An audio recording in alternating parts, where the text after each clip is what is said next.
के लिए भी बर्दाश्त नहीं कर सकती। शनाया भारी कदम से उस टेबल की तरफ बढ़ रही थी जहां पर डिवोर्स पेपर रखा हुआ था।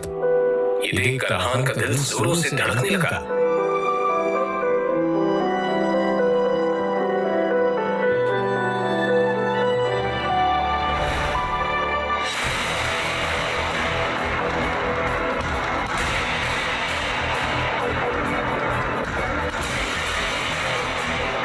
सोच क्या रहे हो शनाया?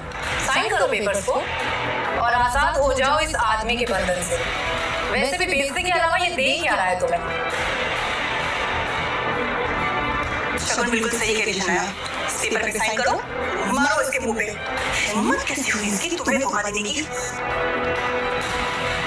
लेकिन अचानक ही शनाया ने हाथ में पकड़ा हुआ पेन फर्श पर फेंक दिया। ये देखकर शौर्य और शगुन का मुंह खुला का खुला रह गया। तभी यामिनी जी चिल्लाते हुए बोली, शनाया, ये तुम क्या कर रही हो? इस आदमी ने तुम्हें धोखा दिया है बेटा। शनाया, पागल हो गई हो क्या?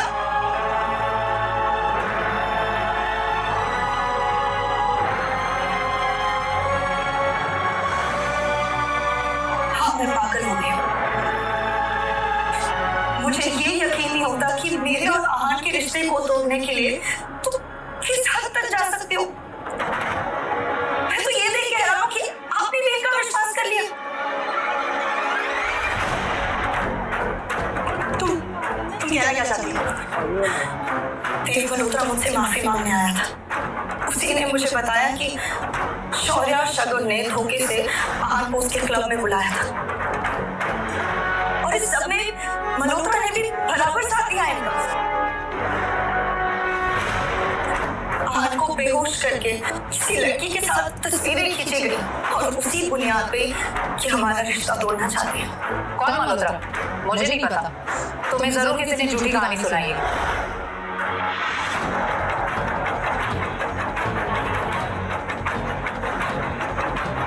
मल्होत्रा मुझसे मिलने सीसीटीवी फुटेज के साथ आया था। उसने मुझे पूरा सबूत दे दिया है। इतना सब होने के बाद भी आहान शांत खड़े क्योंकि वो इस रिश्ते को नहीं खोना चाहते। मगर तुम लोग साजिश रचने के लिए किस हद तक जा सकते हो ये भी आज मैंने देख लिया। शनाया आंखों में आंसू लिए आहान की तरफ देख रही थी। अब जाकर आहान को पता चला कि शनाया की आंखों में मौजूद आंसू उसके लिए थे। शायद उस दर्द को शनाया महसूस कर रही थी कि आहान के साथ कितना गलत हो रहा था।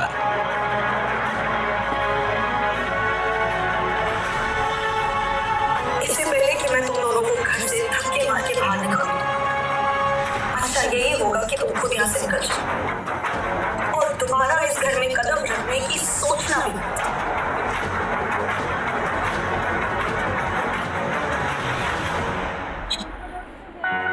देखो शनाया, शौर्य और शगुन ने ये काम किया है या नहीं मुझे नहीं पता। मैं चलती हूँ, तुम दोनों अपना ख्याल रखना।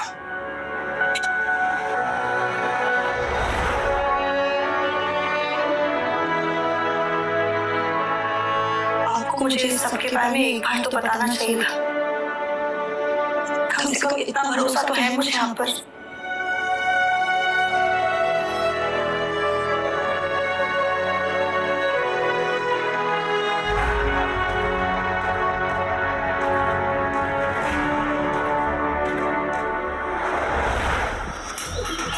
रोजवुड स्प्रिंग्स में किसी बड़ी कंपनी ने इन्वेस्ट किया है। उसकी पॉपुलैरिटी दिन पे दिन बढ़ती जा रही है। एशिया की सबसे बड़ी कंस्ट्रक्शन कंपनीज इसके पीछे हैं।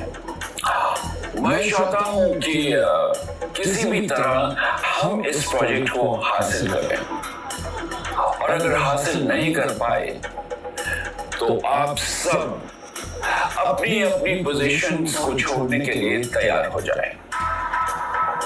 शौर्य यही सोचकर परेशान हो रहा था कि अगर कंपनी ही छोड़नी पड़ी तो वह इस कंपनी को कैसे हासिल कर पाएगा। और जो इस प्रोजेक्ट को हासिल करेगा उसे हमारी 6 मंजिला इमारत बिल्डिंग सी फेसिंग प्रॉपर्टी इनाम में दी जाएगी। दादाजी, शनाया के पापा शेखर अंकल के अंडर एक इंजीनियर्स की टीम है। वो वैसे भी हॉस्पिटल में। तो हम चाहते हैं कि वो टीम हमारे अंदर आ जाए। इससे इस प्रोजेक्ट को लेके मैं काफी कॉन्फिडेंट रहूंगा। मगर पापा से पहले ही कई चीजें छीन ली गई हैं। अब अगर उनसे ये टीम भी ले ली गई तो उनके पास बचेगा ही क्या? सही तो कह रहा है शौर्य। अंकल हॉस्पिटल में है, न जाने उन्हें ठीक होने में कितना वक्त लग जाए। उन्हें ये टीम शौर्य के हवाले कर ही देनी चाहिए।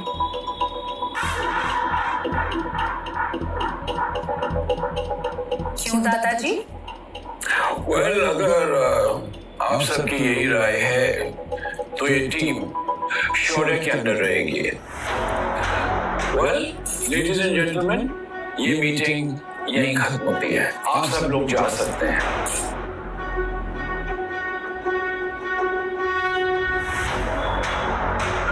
मुझे किसी भी कीमत पे इस प्रोजेक्ट को हासिल करना ही होगा, नहीं तो कहाँ मैं इस कंपनी को हासिल करना चाहता हूँ, कहीं मैं अपनी पोजीशन से भी हाथ न धो बैठूं।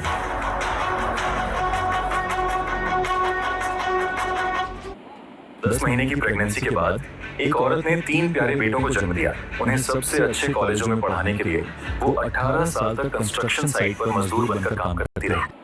200 rupees received on Bharat Pay.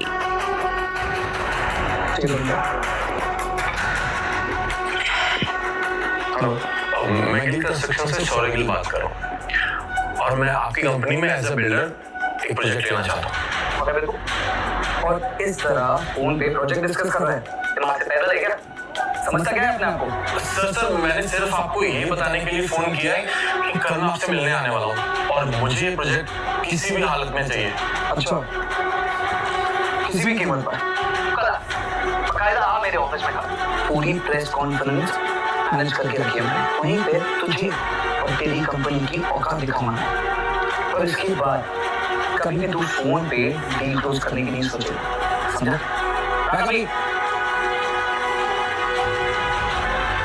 ये सब मुझसे कैसे हो गया? अब मैं वहां कैसे जाऊंगा? प्रोजेक्ट देना तो दूर, अभी हर्ष मेरा हमारी इज्जत नीलाम करना चाहता है। इतना क्यों घबरा रहे हो भाई? शनाया है ना, कंपनी का नाम रोशन करने के लिए।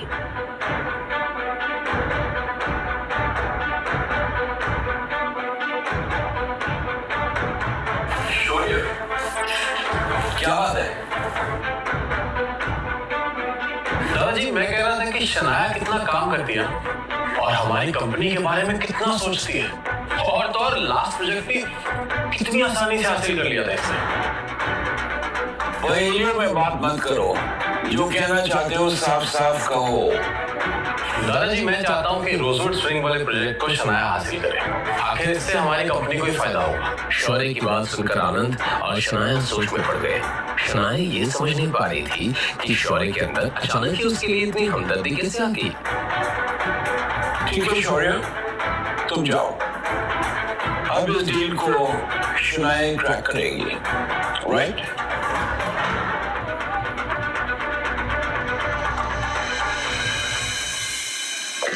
शनाया, तुम मीटिंग के लिए चलो, हम लोग थोड़ा सा काम खत्म करके आ रहे हैं।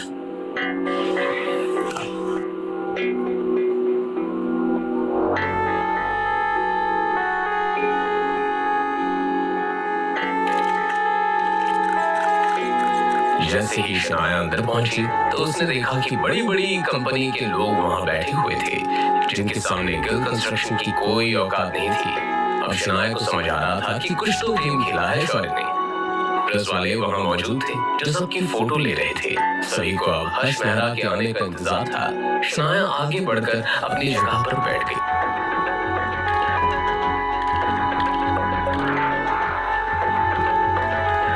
यहाँ पे क्या गिल कंस्ट्रक्शन से कोई आया है?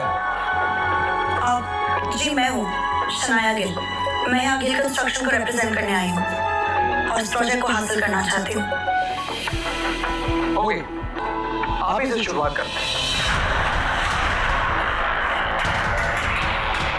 सभी लोग शनाया की तरफ अजीब सी नजरों से देखने लगे।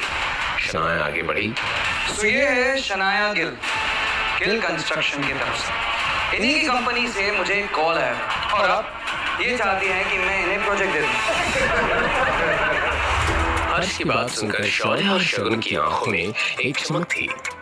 ये सोचकर कि अब शनाया को सबके सामने बेइज्जत होना पड़ेगा, वहीं